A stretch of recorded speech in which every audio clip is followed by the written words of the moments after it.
जगत का अंत हम लोग देख रहे हैं, है ना। जगत के अंत के बारे में बातें सुन रहे हैं, जगत के अंत के बातों में हम लोग सुन रहे हैं, है ना। तो हम लोग उसी बातों को लेकर पहले हम ये देखेंगे कि जगत के अंत होने का वजह क्या क्या है, जगत का अंत का वजह क्या है, जगत का अंत का अर्थ क्या होता है।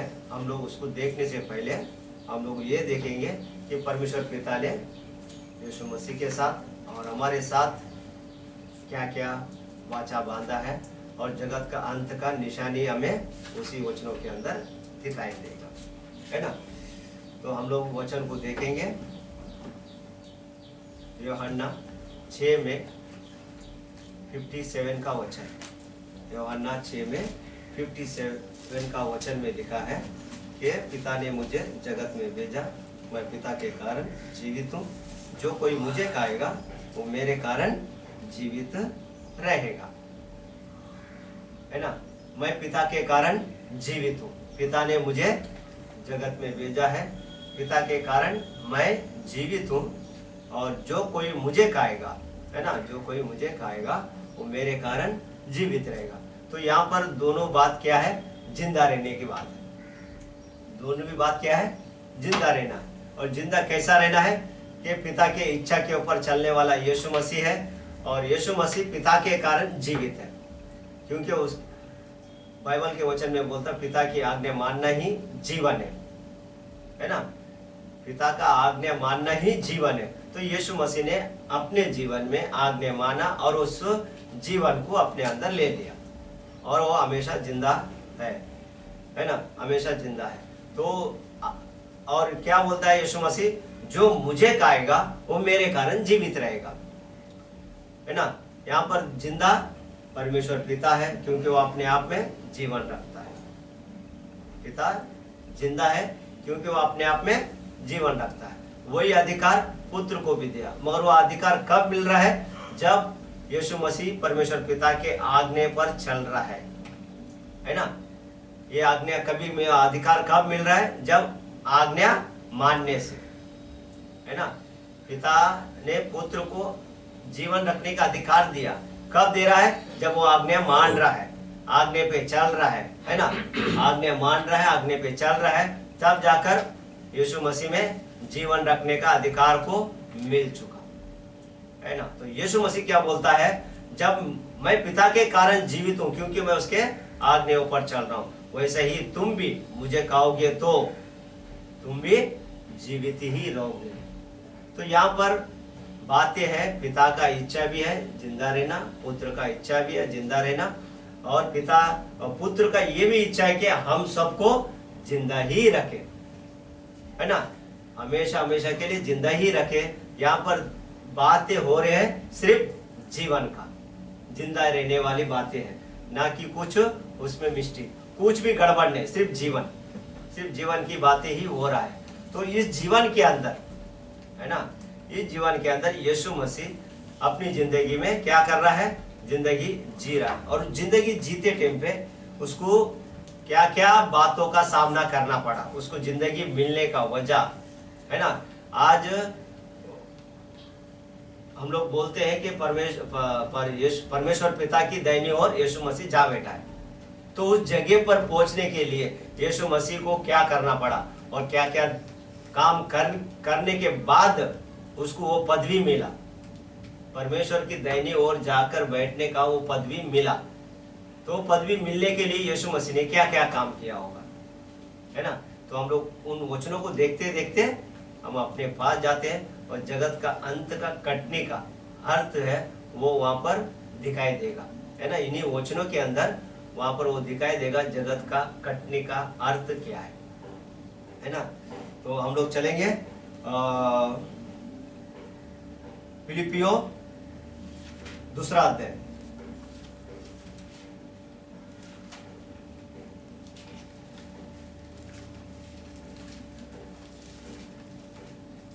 से पढ़ेंगे। जिसने परमेश्वर के स्वरूप में होकर भी, आप ही पढ़ते जाओ। जिसने परमेश्वर के स्वरूप में होकर भी परमेश्वर के तुल्य होने को अपने वश में रखने की वस्तु न समझा, वरन अपने आप को ऐसा शून्य कर दिया और दास का स्वरूप धारण किया और मनुष्य की समानता में हो गया, और मनुष्य के रूप में प्रकट होकर अपने आप को दीन किया और यहाँ तक आज्ञाकारी रहा कि मृत्यु, क्रूस की मृत्यु भी सह ली। रुक जाओ, ये कितना वचन है वो? 8वां। 9 का वचन भी पढ़ो। इस कारण परमेश्वर ने उसको अति महान भी किया और उसको वह नाम दिया जो सब नामों में श्रेष्ठ है। अभी इब्रानियों 9वां अध्याय,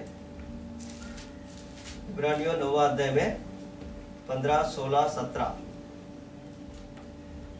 इसी कारण वह नई वाचा का मध्यस्थ है, हाँ, ताकि उसकी मृत्यु के द्वारा जो पहली वाचा के समय के अपराधों से छुटकारा पाने के लिए हुई है, हाँ, बुलाए हुए लोग प्रतिज्ञा के अनुसार अनंत मिरास को प्राप्त करें। हाँ, क्योंकि जहाँ वाचा बांधी गई है, वह वाचा बांधने वाले की मृत्यु का समझ लेना भी अवश्य है। हाँ, क्योंकि ऐसी वाचा मरने पर पक्की होती है, हाँ, और जब तक वाचा बांधने वाला जीवित रहता है तब तक वाचा काम की नहीं होती।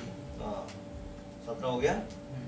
तो यहाँ पर हम लोग ने क्या देखा कि ये परमेश्वर का स्वरूप होने के बावजूद भी अपने आप को ऐसा शून्य कर दिया कि मनुष्य के स्वरूप में हो गया, एक दास के स्वरूप में होकर अपनी जिंदगी यीशु मसीह ने जिया, आज्ञाकारी रहा।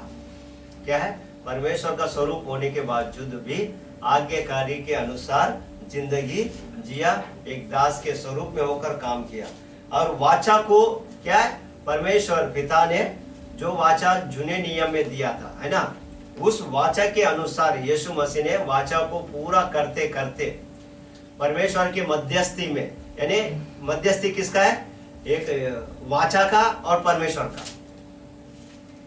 वाचा जो परमेश्वर ने बांधा, वो वाचा और परमेश्वर स्वयं, और ये दोनों है ना, वाचा और परमेश्वर, इन दोनों के बीच में कौन है? इंसान है। कौन है? वाचा और परमेश्वर। वाचा और परमेश्वर के बीच में कौन है? मनुष्य। उस मनुष्य के लिए वाचा बीच को आया, है ना। परमेश्वर ने मनुष्य को बचाने के लिए वाचा को बीच में लाया, है ना। ये वाचा के लिए परमेश्वर को काम करना पड़ा, है ना। वचन को पूरा करने के लिए परमेश्वर को काम करना है, क्योंकि वचन किसका है? प्रतिज्ञा किसका है? परमेश्वर का। और प्रतिज्ञा करने वाला कौन है? परमेश्वर। और उसको काम करेगा भी कौन? परमेश्वर ही करेगा। किसके लिए कर रहा है? सिर्फ इंसान के लिए। किसके लिए कर रहा है? सिर्फ इंसानों के लिए ही परमेश्वर काम कर रहा है। वाचा भी परमेश्वर ही बांध रहा है, काम भी परमेश्वर ही कर रहा है, और उसे पूरा करने वाला भी परमेश्वर ही है। बचाने, सिर्फ बचना किसको है? बचाना किसको है? मनुष्य को ही बचाना है। घूम फिर के बात क्या आ रहा है? मनुष्य को बचाना ही है परमेश्वर को, और कुछ काम नहीं है परमेश्वर का। परमेश्वर का दूसरा कोई काम है ही नहीं है। सिर्फ एक ही एक काम कर रहा है। वो काम क्या है? इंसान को बचाने के लिए खुद भी वाचा बांधता है और खुद ही काम करता है, और इंसान को बचाने का ही काम कर रहा है। इंसान कुछ भी काम नहीं कर रहा वहां पर। सिर्फ इंसान को बनाया बचाने, जिंदा रहने के लिए, और उनको बनाकर बोला तुम खाओ पियो ऐश करो, और कुछ नहीं करना है। मैं तुम्हारे को क्या खाने के लिए फल फ्रूट सब चीज दूंगा, हर चीज मैं तुम्हें देते रहूंगा। क्या करना है? मेरे साथ तो तुम लोग खाली आनंद करो, काम मैं ही करूंगा। वाचा भी बांधता ही परमेश्वर है, वाचा को पूरा करने वाला भी परमेश्वर है, और मनुष्य को सिर्फ बचाने का काम परमेश्वर ही कर रहा है। तो यहाँ पर वाचा बांध रहा है, तो वाचा बांधने वाला कौन है? परमेश्वर है, और उस वाचा को पूरा करने वाला कौन है? परमेश्वर, यीशु मसीह है ना। वाचा को पूरा करने का काम भी कौन कर रहा है? यीशु मसीह। परमेश्वर के स्वरूप में होकर मनुष्य को बचाने के लिए खुद मनुष्य बनकर दास का स्वरूप धारण किए, है ना, दास का स्वरूप धारण कर लिया। और जूना जो वाचा दिया था परमेश्वर ने, जूना वाचा जो मनुष्य को बचाने के लिए दिया था, उसी वाचा को पूरी करने के लिए नए वाचा को भी क्या करना पड़ा? मौत को अपनाना पड़ा। पहला भी वाचा जब दिया गया तो बकरियों और मेमनों को मारा जा रहा था, और नया वाचा जब बांधा गया तो इंसान को ही यानी परमेश्वर को ही मार दिया गया, यानी यीशु मसीह को ही मार दिया गया। नया वाचा बांधने के लिए क्या करना पड़ा? यीशु मसीह को ही मारना पड़ा। यीशु मसीह को मारना क्यों पड़ा? क्योंकि इंसान को ही बचाना है। बकरी को मारना क्यों पड़ा? इंसान को बचाने के लिए। प्रतिज्ञा बांधने वाला कौन था? परमेश्वर था। किसके लिए? इंसान को बचाने के लिए, और किसी को बचाने का नहीं है, बाकी इंसान को ही बचाना है। इंसान को बचाने के लिए वाचा बांधता है और बकरी को मारता है ना? इंसान के साथ वाचा बांधता है कि मैं तुम्हें बचाऊंगा, इसके लिए बकरी को मारा। चलाते गया, व्यवस्था देते गया, चलाते गया, नहीं सुना तो फिर यीशु मसीह को मारना पड़ा। यीशु मसीह को मारकर क्या करना पड़ा? अनंत काल का जीवन को देना पड़ा, चाहे कि तुम पाप करो या ना करो, मगर जीवन अनंत काल का है। क्या है? अनंत काल का है। अभी बकरी नहीं है, गवाही बकरी नहीं है कि वहां पर खड़े होकर मर गया, वो बकरी बोल नहीं सकता है। एक बार बकरी को मार दिया जाता है, उसका लहू से वाचा बांध दिया जाता है, मगर बकरी बोल नहीं सकता क्योंकि पहले से गूंगा है वो। मगर यहाँ पर यीशु मसीह गूंगा नहीं है। यीशु मसीह यहाँ पर गूंगा नहीं है, बोलने वाला परमेश्वर है, बातें करने वाला है। तो यहाँ पर जब मार दिया गया तो बातें कर रहा है, इसके लिए परमेश्वर की दाहिनी ओर जाकर बैठा है। देखो मैंने इसके लिए लहू बहाया है, परमेश्वर के सामने जाकर बैठा है, मैंने इसके लिए लहू बहाया है। अब इसके ऊपर कोई न्याय का दंड नहीं आएगा, कुछ नहीं आएगा। इस तरीके से वहां पर वाचा बांध रहा है ना? वाचा बांधने वाले की मृत्यु का मरना ही जरूरी है, जब जाकर वो पक्का होएगा वचन। इब्रानियों का फिर से 9वां अध्याय पढ़ो कि वाचा बांधने वाले को मरना जरूरी है। पढ़ो उस वचन को। जो पहली वाचा के 9 में 15 और 16 17 माँ ध्यान क्यों नहीं रहता है? पढ़ो। इसी कारण वह नई वाचा का मध्यस्थ है, इसी कारण वह नई वाचा का मध्यस्थी है, ताकि उसकी मृत्यु के द्वारा जो पहली वाचा के समय इसी उसके मृत्यु के द्वारा जो पहली वाचा के समय के अपराधों से छुटकारा पाने के लिए हुई है। अपराधों के छुटकारा पाने के लिए, है ना? पहली वाचा बांधा था जीवन देने के लिए, मगर वहां पर अपराध गिना गया और उससे बचाने के लिए क्या किया? फिर से यीशु मसीह को मरना पड़ा, अपना लहू बहाना पड़ा। हाँ, बुलाए हुए लोग प्रतिज्ञा के अनुसार अनंत मीरास को प्राप्त करें। बुलाए हुए लोग अनंत मीरास के लिए, है ना? अनंत मीरास यानी जीवन के लिए। वो जीवन अनंत तक रहने वाला किधर है? स्वर्ग में, परमेश्वर के साथ, यीशु मसीह के साथ। वो उस मीरास के लिए हमेशा हमेशा के लिए जिंदा रहकर, हमेशा हमेशा के लिए परमेश्वर के साथ, यीशु मसीह के साथ रहकर जिंदगी जीने के लिए यीशु मसीह को क्या करना पड़ा? क्रूस पर जान देना पड़ा। हाँ, क्योंकि जहाँ वाचा बांधी गई है, जहाँ पर वाची बांधी गई है, वहाँ वाचा बांधने वाले की मृत्यु का समझ लेना भी अवश्य है। वहाँ पर जो वाचा बांधता है उसको मरना भी जरूरी है। हाँ, क्योंकि ऐसी वाचा मरने पर पक्की होती है, मरने पर ही पक्की होती है। और जब तक वाचा बांधने वाला जीवित रहता है, जब तक वाचा बांधने वाला जीवित रहता है, तब तक वाचा काम की नहीं होती, जब तक वाचा काम की नहीं आती, है ना? ये वाचा बांधा है। यहाँ पर वाचा बांध के क्या बोल रहा है कि जब तक मरेगा नहीं वो वाचा पक्का होएगा ही नहीं। तो वाचा पक्का होने के लिए यीशु मसीह को मरना जरूरी है, क्योंकि हमें और जो बुलाए हुए अब्राहम को बुलाया था, उसके जाति को बुलाया था, उसके वंश को बुलाया था, फिर हमें, है ना, हम यीशु मसीह के बलिदान के द्वारा हमें सब जातियों को, है ना, पूरी पृथ्वी को पवित्र किया है। वो चीजों के लिए, अनंत मीरास के लिए क्या करना पड़ा? यीशु मसीह को मृत्यु का सामना करना पड़ा। तो यहाँ पर यीशु मसीह जब जीवन जी रहा है और एक कार्य हो रहा है ना। अब यीशु मसीह को परमेश्वर पिता ने क्या नाम दिया? हम उसको वचन के पास जाएंगे फिर से। फिलिपियों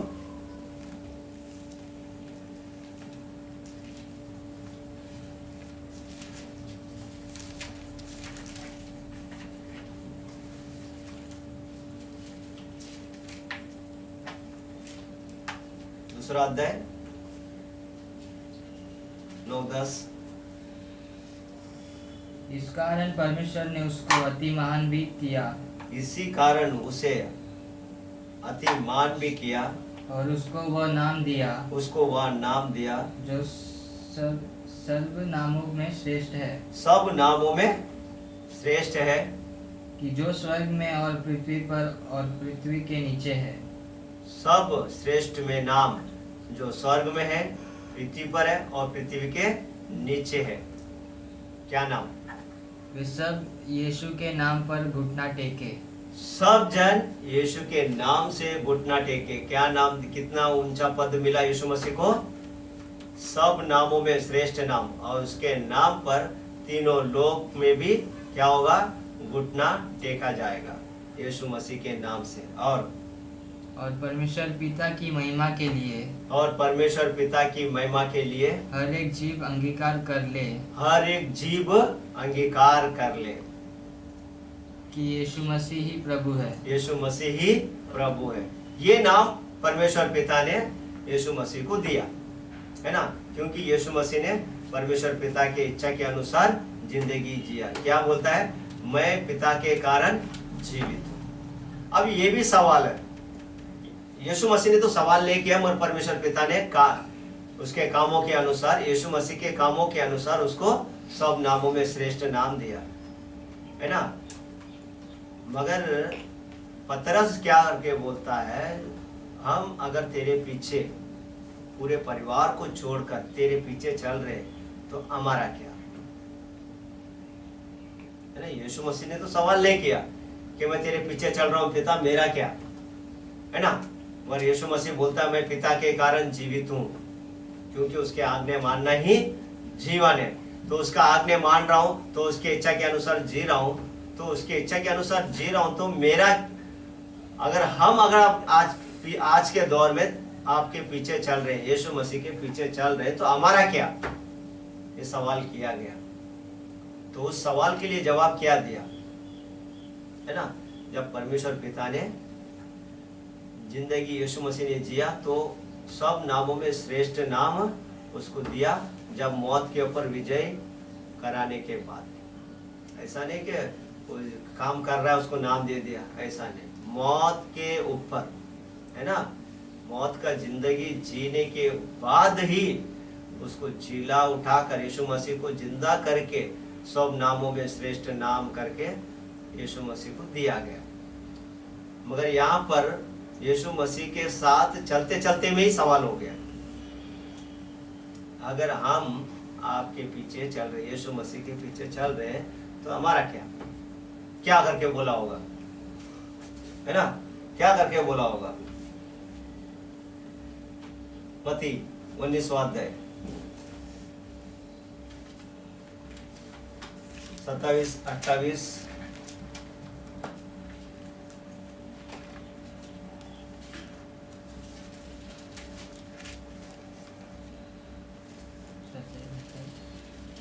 हाँ पढ़ो। इस पर पतरस ने उससे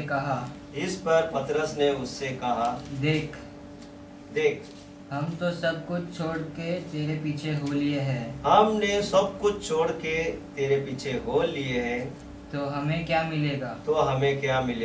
यीशु ने उनसे कहा, मैं तुमसे सच कहता हूँ कि नई सृष्टि में जब मनुष्य का पुत्र नई सृष्टि में जब मनुष्य का पुत्र अपनी महिमा के सिंहासन पर बैठेगा, अपनी महिमा के सिंहासन पर बैठेगा, तो तुम भी जो मेरे पीछे हो लिए हो, तुम भी जो मेरे पीछे हो लिए हो, 12 सिंहासनों पर बैठकर इज़राइल के 12 गोत्रों को 12 सिंहासनों पर बैठकर इज़राइल के 12 गोत्रों का न्याय करोगे। न्याय करोगे। तो यहाँ पर क्या बोल रहा है यीशु मसीह, है ना? खाली चलने का काम किया, 3.5 साल ही था उन लोग जो यीशु मसीह के साथ चला, सिर्फ 3.5 साल। और यीशु मसीह ने परमेश्वर पिता की इच्छा को पूरी करने के लिए 33 साल लग गए, है ना? 33 साल। यीशु मसीह खाली 3.5 साल ही ईमानदारी से काम किया, उसके लिए वो नाम मिला? बिल्कुल नहीं, बल्कि उसके जन्म से लेकर मरने तक यीशु मसीह अपनी जिंदगी में परमेश्वर की इच्छा के अनुसार ही जिंदगी जिया, है ना? परमेश्वर की इच्छा के अनुसार पूरे 33.5 साल जो यीशु मसीह ने जिंदगी जिया, वो पूरा का पूरा ईमानदारी जिंदगी था। कभी सवाल परमेश्वर के साथ नहीं किया, है ना? 33.5 साल। मगर ये लोग 3.5 साल के अंदर ही सवाल भी करने लग गए, क्योंकि हम लोग सवालों का भंडार है। हम लोग पहला आंसर चाहते हैं, बाद में काम चाहते हैं। पहला आशीष चाहते हैं, आशीष से पहला बीज बोना नहीं चाहते। पहला बीज आशीष बताओ तो बीज बोएंगे। हम लोग का, इंसानों का ये एक है। तो इसके लिए हम लोग हर चीजों में धोखा खाते हैं। मगर यीशु मसीह ने चीजों पर नहीं बल्कि कामों पर, यानी विश्वास, जो आदमी जो परमेश्वर ने मुझे भेजा है उसके ऊपर विश्वास करना ही सबसे बड़ी बात है ना? उस पर विश्वास करना ही सबसे बड़ी बात है। जब यीशु मसीह ने परमेश्वर पिता पर पूरा का पूरा विश्वास किया, है ना, पूरा का पूरा विश्वास किया, उसी विश्वास ने यीशु मसीह को तीनों लोकों में श्रेष्ठ नाम मिला और उसके नाम से हर एक घुटना टेकता है, जबान अंगीकार करता है परमेश्वर पिता की महिमा के लिए यीशु ही प्रभु है। तो यहाँ पर इन लोग जो है 3.5 साल चल रहे हैं, 3.5 साल के अंदर ही उन लोग ने आंसर को ले लिया, है ना? आंसर को लिया, क्या करके लिया? तुम जो मेरे पीछे चल रहे हो तो तुम क्या होगा? 12 मेरे पास जो सिंहासन है, 12 सिंहासनों पर बैठकर क्या करोगे? राज्य करोगे, न्याय करोगे, है ना? उसके नीचे और बोलता है, देखो,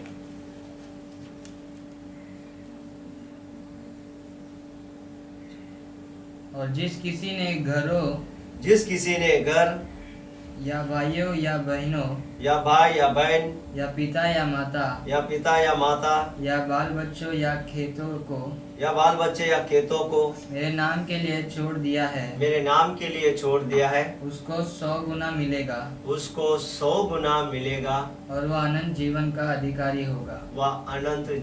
अधिकारी होगा। यहाँ पर यीशु मसीह केवल मेरे पीछे चलो बोलकर, बुलाया बोलकर उनको कितना आशीष देना पड़ रहा है ना?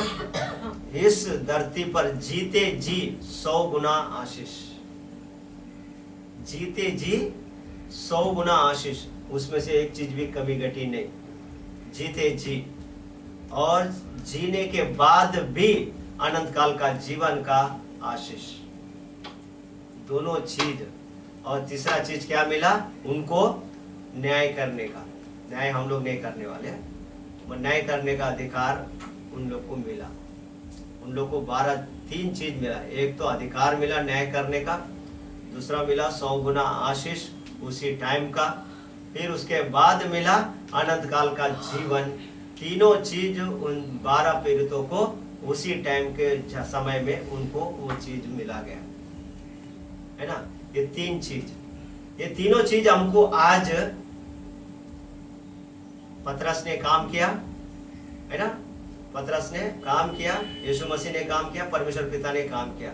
हमको केवल विश्वास करना है कि ये चीज मेरे लिए है, ये चीज मेरे लिए है, इस तरीके का विश्वास करके केवल हमको आंख बंद करके चलना है। अंधा कभी गिरता नहीं है। कभी देखा है अंधा गिरा हुआ? अंधा कभी गिरा नहीं है। अंधा आज तक, अंधे हकीकत के अंधे लोग की बात कर रहा हूं, बाइबल के अंधे लोग की बात नहीं कर रहा, या अंधा की बात कर रहा। हकीकत के अंधे लोग जो है, जो भीख मांगते हैं, कोई तो कुछ काम करते हैं, कोई तो कुछ करते है ना। हकीकत का अंधा कभी नहीं गिरा है, मगर आंखों का अंधा जरूर गिरता है। हकीकत का अंधा लकड़ी से टटोलता है, पैरों से टटोलता है, हाथों से टटोल टटोल कर चलता है। वो सब चीजों को जांचता है ना। हर चीज को जांचता है, पैर से भी जांचता है, लकड़ी से भी जांचता है, और हाथों से भी जांचता है ना। जांच पड़ताल करता है, और वो गिरता ही नहीं। मगर आंख से देखने वाला वो जरूर गिरता है और ठोकर खाते रहता है जिंदगी भर, क्योंकि उसको आंख है, इसके लिए वो घमंड के साथ चलता है। उसके पास आंख नहीं है, इसके लिए वो अपने आप को संभाल कर चलता है। आंख का अंधा गिरता नहीं है, आंख से देखने वाला हमेशा गिरते रहता है, क्योंकि वो गर्व करता है मैं देख के चल सकता हूं, और ये गर्व करता है कि मुझे जांच के चलना है ना। तो ये हो है ना, यीशु मसीह के पीछे चलने से इन लोगों को क्या क्या मिला है? न्याय करने का अधिकार मिला है, और 100 गुना आशीष मिला है, जीते जी, और उसके बाद अनंत काल का जीवन भी उनको मिला है ना। दोनों को एक एक चीज मिला है। यीशु मसीह को भी एक चीज मिला कि तीनों लोकों में श्रेष्ठ नाम, और पतरस और 12 चेलों को भी मिला अनंत काल का जीवन है ना, और 12 गोत्रों का न्याय करने का। और जो है ना, अब दोनों के अंदर जीवन आ गया। क्या आ गया? दोनों के अंदर जीवन आया। यीशु मसीह में भी जीवन आया, पतरस लोग की उसमें भी जीवन आया। तो फिर जगत का अंत किधर आया? जगत के अंत में कटनी होगा, तो जीवन जिसको मिला उसको काटेगा कैसा? है ना। जिसको जीवन मिला उसको काटेगा कैसा? काट ही नहीं सकता, क्योंकि वो जीवन किससे मिला है, इसके लिए वो काट नहीं सकता।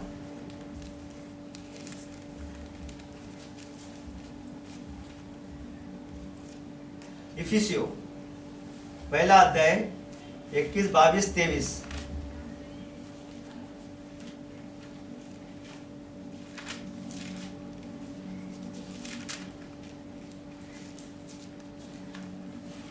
इफिसियों पहला अध्याय 21, 22, 23।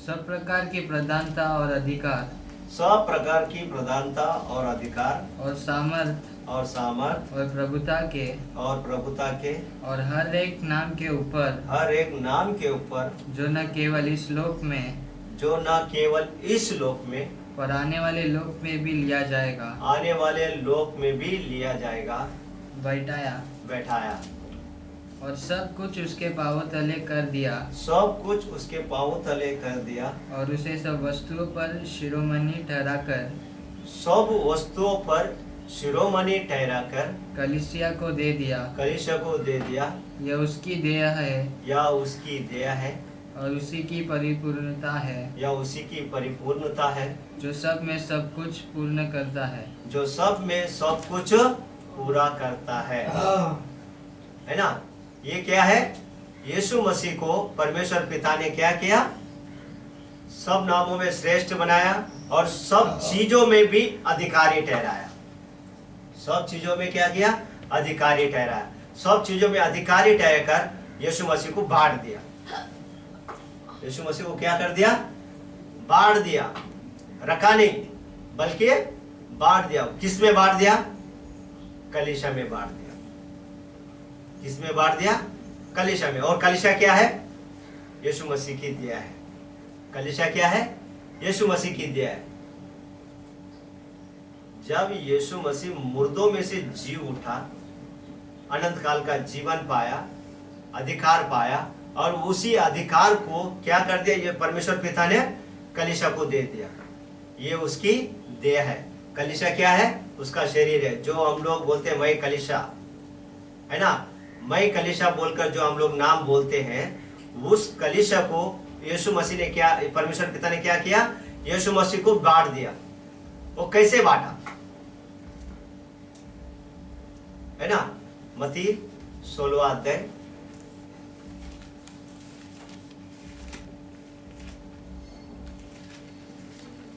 मत्ती 16 अध्याय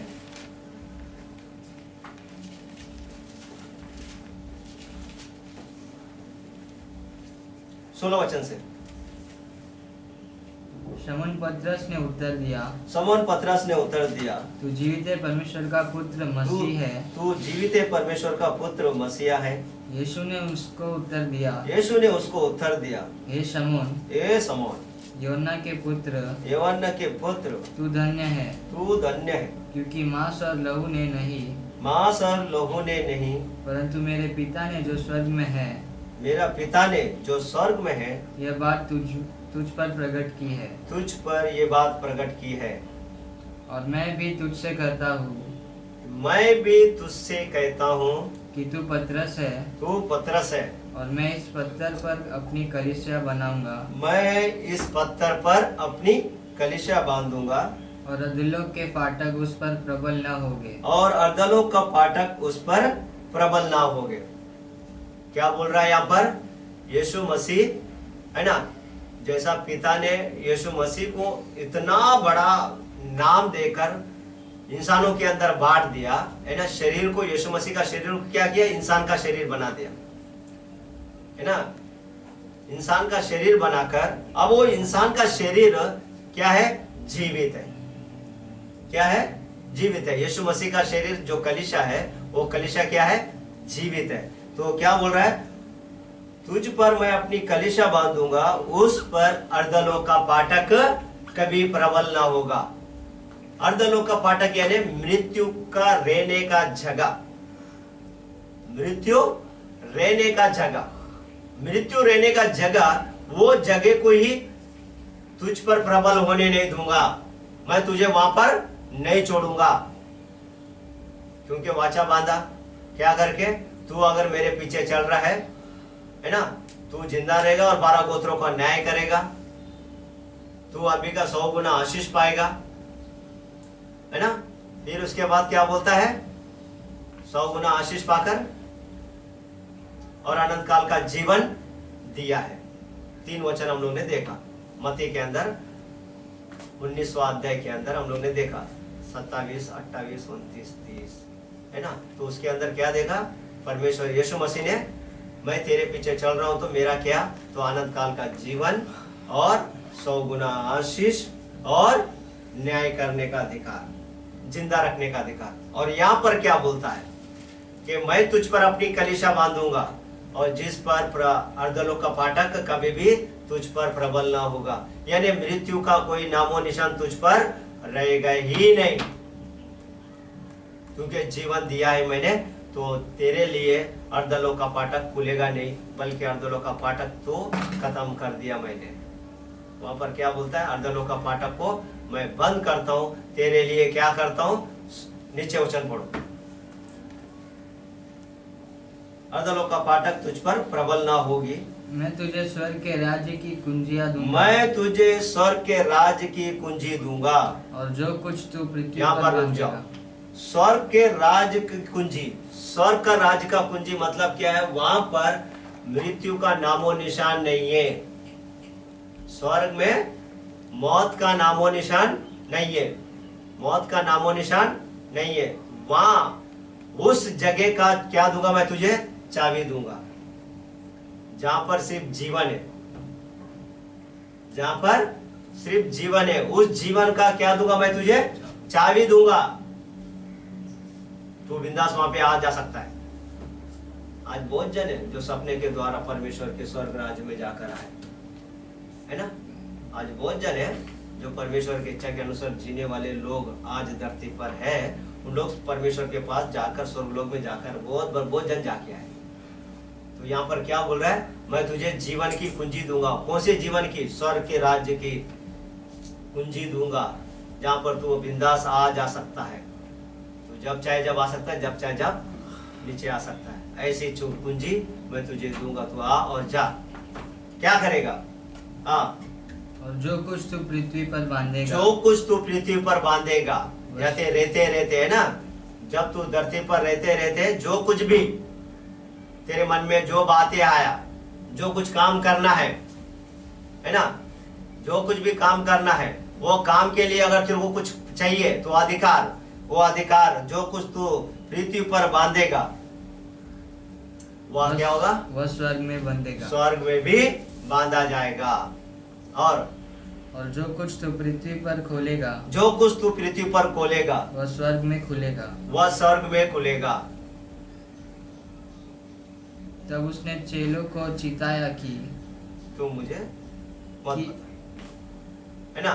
तो यहाँ पर क्या बोलता है? तो जो कुछ भी पृथ्वी पर बांधेगा वो स्वर्ग में बांधा जाएगा, जो कुछ तो पृथ्वी पर खोलेगा वो स्वर्ग में खोला जाएगा। इतना अधिकार पतरस को मिला यानी हम सबको मिला, क्योंकि उसकी देह से हम सबको बनाया। हम लोगों ने इफिसियों में देखा कि उसकी देह है, ये है कलीसिया को दिया, है ना। उसकी देह है जो हम सब में परिपूर्ण करता है।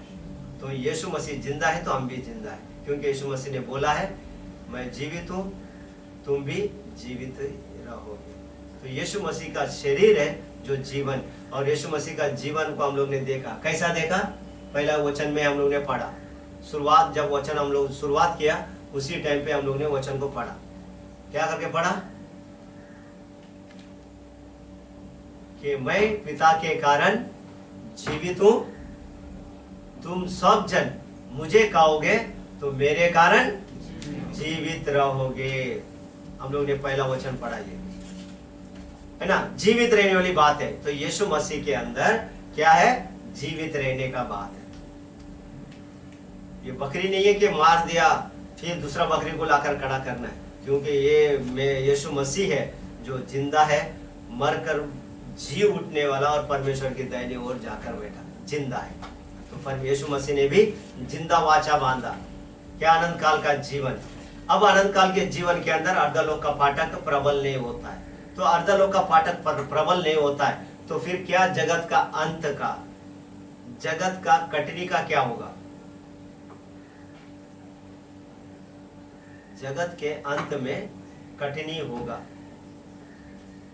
अब अगर जिंदे लोगों है, हम लोग ने शुक्रवार को देखा कि मृत्यु मरे हुओं का न्याय किया गया। अब जिंदों का न्याय तो उधर हुआ ही नहीं, मरे हुओं का न्याय किया गया, जिंदों का न्याय नहीं हुआ। क्यों न्याय नहीं हुआ? क्योंकि उन लोग ने जीवित के ऊपर विश्वास किया, जिंदा और जीवित के ऊपर विश्वास किया। और पतरस, ये 12 चेलों भी जिंदा और जीवित पर विश्वास किया। इसके लिए इनको भी बोला तुम अर्धलोक में नहीं बल्कि मेरे पास आओगे अनंत काल के लिए। तुम पर अर्धलोक का फाटक कभी प्रबल न होगा। जीवन के लिए ही दिया। आज हम लोग पूरे जन शरीर, किसका शरीर है? यीशु मसीह का शरीर, जिसमें क्या है? जीवन है। तो जीवन को न्याय होने का सवाल आता ही नहीं है। तो न्याय किसका आ रहा है? मरे हुओं का। अगर मरे हुओं का न्याय हो चुका है तो जगत का अंत में जो कटनी होने वाला था, युग के शुरुआत से लेकर यीशु मसीह युग के अंत में आया, है ना।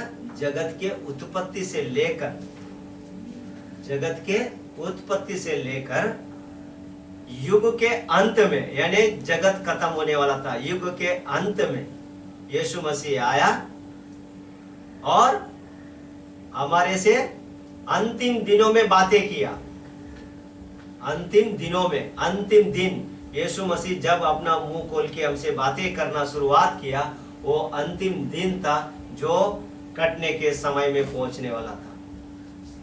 कटने के समय में, जगत के कटने के समय, वो जगत का अंतिम दिन कटने का क्या था? मरे हुओं का न्याय किया जाना। अंतिम दिन जो कटनी होने वाला था वो क्या है? मरे हुओं का न्याय किए जाना। कथम, मृत्यु को, पाप को, हर चीजों को खत्म किया। अब पाप, मृत्यु, ये सब चीजों का नामो निशान नहीं है, अब केवल धर्मी है। मगर हम लोग चॉइस करते हैं, हम लोग चॉइस करते हैं। चॉइस, हमारा चॉइस क्या है?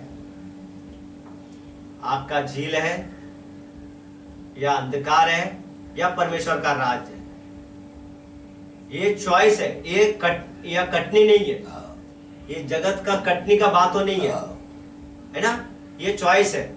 तीन चीज है पर में यीशु मसीह ने चॉइस रखा। आग का झील रखा है, अंधकार रखा है और परमेश्वर का राज, यानी परमेश्वर के साथ, यीशु मसीह के साथ रहना। तीन चीजों को रखा है। अभी चुनाव करना है हमको, कटना नहीं है। अभी परमेश्वर कोई चीज को काटेगा या न्याय करेगा या कटनी करेगा नहीं है, चुनाव है।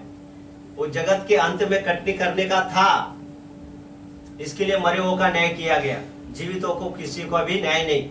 जीवित लोग ने इस परमेश्वर पर विश्वास किया और उसको उठाया गया। एजेकिएल 37 के अंदर, एजेकिएल 37 के अंदर वचन निकालो, 37 का अध्याय निकालो।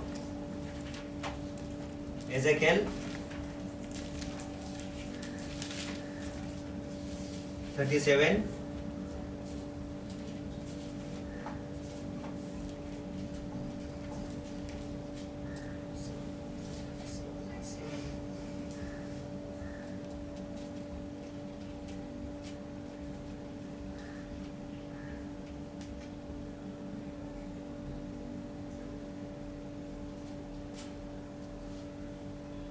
11 से पढ़ेंगे। फिर उसने मुझसे कहा, उसने मुझसे कहा, हे मनुष्य के संतान, हे मनुष्य के संतान, ये हड्डियां इज़राइल के सारे घराने की उपमा है। ये हड्डियां इज़राइल की सारे घराने की उपमा है। वे कहते हैं हमारी हड्डियां सूख गई, हमारी हड्डियां सूख गई और हमारी आशा जाती रही, और हमारी आशा जाती रही। हम पूरी रीति से कट चुके हैं, हम पूरी रीति से कट चुके हैं। इस कारण भविष्यवाणी करके इस कारण तू भविष्यवाणी करके उनसे कहा, परमेश्वर यहोवा यह कहता है, परमेश्वर यहोवा ये कहता है, हे मेरी प्रजा के लोगों, ये मेरे प्रजा के लोगों, देखो मैं तुम्हारी कब्रें खोलकर तुमको उनसे निकालूंगा और इज़राइल के देश में पहुंचा दूंगा। इसलिए जब मैं तुम्हारी कब्रें खोलूं और तुमको उनसे निकालूं, तब हे मेरी प्रजा के लोगों, तुम जान लोगे कि मैं यहोवा हूँ। मैं तुम में अपना आत्मा समाऊंगा और तुम जियोगे और तुमको तुम्हारे निज देश में बसाऊंगा। तब तुम जान लोगे कि मुझे यहोवा ही ने यह कहा और किया भी है। यहोवा की यही वाणी है ना? जब एजेकिएल के द्वारा परमेश्वर ने सूखी हड्डियों में जान डाल दिया और लोगों की प्रार्थना जो परमेश्वर के कान तक पहुंचा था, उनको परमेश्वर ने क्या बोला? मैं तुम्हारे हड्डियों को एक दिन जिंदा करूंगा, मैं अपनी आत्मा उन पर उंडेलूंगा, है ना? कब्रों के अंदर अपनी आत्मा उन पर उंडेलूंगा और उन लोग जी उठेंगे। तो परमेश्वर ने ये काम कब कर रहा है? जब यीशु मसीह अंत अपने आप को क्या कर रहा है? ये पिता, मैं अपनी आत्मा तुझे देता हूँ, तेरे हाथों में सौंपता हूँ। तो उस वक्त, है ना, जैसा यीशु मसीह ने आत्मा दिया, वैसे ही परमेश्वर पिता ने कब्रें खोलना शुरुआत किया और कब्रों के अंदर जितने भी हड्डियां थी उनके अंदर अपनी आत्मा उंडेला और उन सबको जिला उठाया। कब्रें खुल गई, चट्टानें धड़क गई और पवित्र लोगों के शव जी उठे। तो जितने भी है यीशु मसीह पर, परमेश्वर पिता पर विश्वास करने वाले, वो सब के सब जी उठे। और यीशु मसीह ने फिर क्या किया, जाकर अर्धलोक के अंदर सुसमाचार सुनाया जो जीवन का वचन है। उस जीवन के वचन जितने जन भी सुने वो भी जी उठे। बाकी जानबूझकर जो सोए हुए थे उनका न्याय किया। और वो पहला पुनरुत्थान था जो मरे हुओं का था, उसका न्याय किया गया। उनके कामों के अनुसार उनका न्याय किया गया। उनको भी वहां से हटा दिया, न्याय किया। क्या किया? न्याय किया। उनका न्याय करके उनको वहां से भी हटा दिया। बचा क्या है? अर्धलोक। अर्धलोक को उठाकर आग के झील में डाल दिया। अर्धलोक और मृत्यु को उठाकर आग के झील में डाल दिया, उस चीजों को खत्म किया। अब वो नामो न्याय ना, अंत जगत के अंत के अंदर जो कटनी हम लोग जो इंतजार कर रहे हैं कि एक दिन परमेश्वर यीशु मसीह न्याय करेगा, वो मृत्यु को ही हटा दिया। मृत्यु का नामो निशान हटाकर एक चॉइस को रखा, आग का झील और अंधकार और परमेश्वर का राज, यीशु मसीह के साथ रहने का राज। ये चुनाव आज हम लोग को चुनाव पे रखा है परमेश्वर ने, यीशु मसीह ने चुनाव पर रखा है। जीवित आप आग के झील में जाओ तो भी जिंदा ही रहोगे, अंधकार में जाओ तो भी जिंदा ही रहोगे, यीशु मसीह के पास जाओ तो भी जिंदा ही रहोगे। जिंदों का न्याय होता ही नहीं, जिंदों का न्याय होता ही नहीं, क्योंकि जब यीशु मसीह मुर्दों में से सबको जिला उठाया तो उनका न्याय नहीं किया गया, बल्कि न्याय किया गया मरे हुओं का, बल्कि न्याय किया गया मरे हुओं का, मरे हुओं का न्याय किया गया। और उन लोग के कामों, उनके कामों के अनुसार उनका न्याय हो गया। न्याय को खत्म किया। न्याय खत्म होने के बाद बचा क्या था? खाली मृत्यु, जो परमेश्वर ने बोला आदम तू खाएगा तो मरेगा, उस शब्द को उठाया, आग के झील में डाल दिया, खत्म कर दिया। और यीशु मसीह के द्वारा परमेश्वर पिता ने बोला यीशु मसीह में अनंत काल का जीवन है। अब अनंत काल के जीवन के अंदर न्याय नहीं होने वाला है, ना कटनी होने वाला है ना। न्याय नहीं होगा, कटनी नहीं होगा, बचेगा क्या? तो फिर क्या है? अनंत काल का जीवन। अनंत काल का जीवन का अर्थ क्या है? आग का झील चुनते हो, आग का झील चुनो, या चुनते हो अंधकार, अंधकार चुनो, या चुनते हो परमेश्वर का राज, परमेश्वर का राज। चुनाव है ये। यहाँ पर कटनी विटनी नाय भी कुछ नहीं, सिर्फ चुनाव। आप चुनाव क्या करते हो वो उसके ऊपर है, आपके खुद के ऊपर है, आप क्या चुनाव करते हो। आपके लिए आपकी माँ चुनाव करेगी, ये हो नहीं सकता। आपके लिए आपका पिताजी चुनाव करेगा, ये नहीं हो सकता। आपके लिए आपका दादा चुनाव करेगा, ये भी नहीं हो सकता। यीशु मसीह भी चुनाव नहीं कर सकता है, क्योंकि अनंत काल का जीवन दिया है ना। यीशु मसीह ने अनंत काल का जीवन दिया, चुनाव भी करके रख चुका है। क्या करना चाहते हो करो। अब चुनाव हम लोग करते हैं कि हम लोग के लिए क्या करना है। यीशु मसीह ने, यीशु मसीह ने जीवन दे दिया, खत्म हो गया कहानी। अब चुनाव हमारे हाथ में, हम अपनी चुनाव को हम कैसे चुनते हैं वो हमारे जीवन के ऊपर है ना। यीशु मसीह ने हम सब के लिए क्या दे दिया? बाइबल दे दिया, लो इसमें से पढ़ो, सीखो, समझो, जो कुछ करना है कुछ भी करो, मगर करो। इसमें से ले लेकर जो करना है करो, मगर करो। क्या करते हो? आग का झील, अंधकार या परमेश्वर का राज। तीनों में जीवन है, तीनों में जीवन है। सोएंगे नहीं, कुछ भी नहीं, मरेंगे नहीं, मरेंगे नहीं, सोएंगे नहीं, सिर्फ जीवन ही रहेगा। आग का झील भी जीवन है, अंधकार भी जीवन है। और खाली इतना है कि यहाँ पर रोना है, यहाँ पर रोना है, वहां पर क्या है? परमेश्वर के साथ खाना है। यहाँ पर खाना नहीं है, रोना है। यहाँ पर भी रोना है, आग के झील में भी रोना है, अंधकार में भी रोना है। बचा क्या है? परमेश्वर के साथ रहना है, तो अच्छा खाना से तृप्त होना है। ये है जीवन है, तीनों में जीवन है। जगत की कटनी यीशु मसीह ने मृत्यु से काट दिया है ना। मरे वो लोगों का नाम किया, न्याय किया। और वो कटनी जो था क्या था? अंतिम बैरी क्या है? मृत्यु। जगत की कटनी नहीं है, मृत्यु था। अंतिम बैरी जो नाश किया जाएगा वह है मृत्यु। तो उस मृत्यु को ही खत्म किया, मृत्यु खत्म किया, उसके बाद तो कुछ भी नहीं है, कुछ भी बचा नहीं है। अंतिम बैरी जो नाश किया जाएगा, है ना, पहला कोरिन्थियों 15 अध्याय 26 के वचन में ये बात है। अंतिम बैरी जो नाश किया जाएगा वह है मृत्यु। न्याय नहीं है, न्याय का नाम लिया नहीं है, मृत्यु का नाम लिया है। अंतिम बैरी जो नाश किया जाएगा वह है मृत्यु। जब मृत्यु ही खत्म हो गया तो जीवन है। जीवन में हम लोग इंजॉय करने वाला है। जीवन के अंदर क्या है? इंजॉय है। इंजॉय के अंदर कुछ गलती हो रहा है या क्या हो रहा है, क्या हो रहा है, वो सब नहीं है। आप गलती कर रहे हो तो आपको मालूम है, आप अच्छा काम कर रहे हो तो आपको मालूम है, आप क्या कर रहे हो आपको मालूम है, सब चीज आपको मालूम है, आपसे कुछ छुपा नहीं है। इसके लिए कोई छोटा सा उदाहरण ने लूका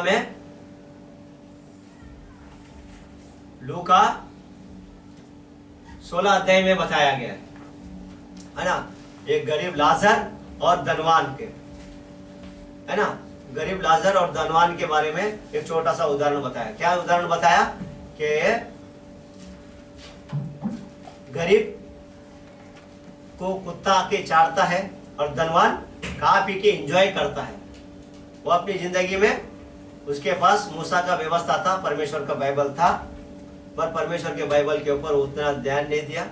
वो अपनी जिंदगी जिया, चॉइस किया आग का झील को, आग का झील में गया।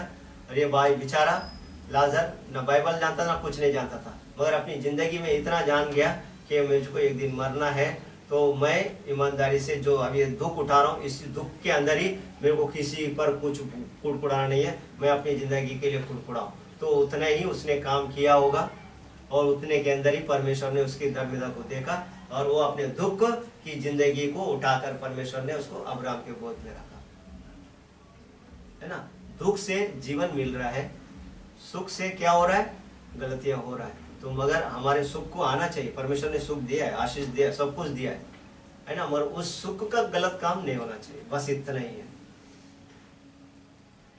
सुख का जो सुख देने के लिए यीशु मसीह ने जान दिया है। मैं कंगाल बना ताकि तुम धनवान बनो। मृत्यु के संगति में धनवानों के साथ गिना गया, है ना। तो वो गलत नहीं है, पैसा धन दौलत कमाना कोई गलत नहीं है, मगर गलत क्या है? हम अपनी चॉइस को चलाते हैं, हम अपने जीवन को चलाते हैं। तो जगत का कटने का अर्थ समझ में आया? मृत्यु का न्याय किया गया, वही जगत का कटनी था। अभी कटनी नहीं है, अभी क्या है? उत्पत्ति से लेकर प्रकाशित वाक्य 20वां अध्याय 11, 12, 13, 14, 15 के वचन के अंदर हम लोग जब देखते हैं तो जगत की कटनी का निशानी बताया गया, न्याय। जगत की कटनी, न्याय, मरे वो का न्याय किया गया। अभी कोई मर रहा ही नहीं तो न्याय होने का सवाल नहीं आ रहा है ना। अभी मर रहा ही नहीं तो न्याय होने का सवाल नहीं आता। इसके लिए जगत की कटनी वो था और अब है सिर्फ जीवन। जीवन के अंदर कटनी नहीं है, सिर्फ पलना पलना पलना पलना पलना, सिर्फ पलना ही पलना है, बाकी कुछ नहीं, कटेगा नहीं, सिर्फ जीना ही जीना है ना। तो इस जीवन के वचनों को जो हम लोग ने सुना, परमेश्वर हम सबको इस वचन से आशीष करे और जितना हो सके क्या करना है? बाइबल पढ़ना है। जैसा अब्राहम ने बोला कि तेरे पास परमेश्वर का वचन है, तो परमेश्वर हम सबको आशीष करे इस वचन से। आमीन।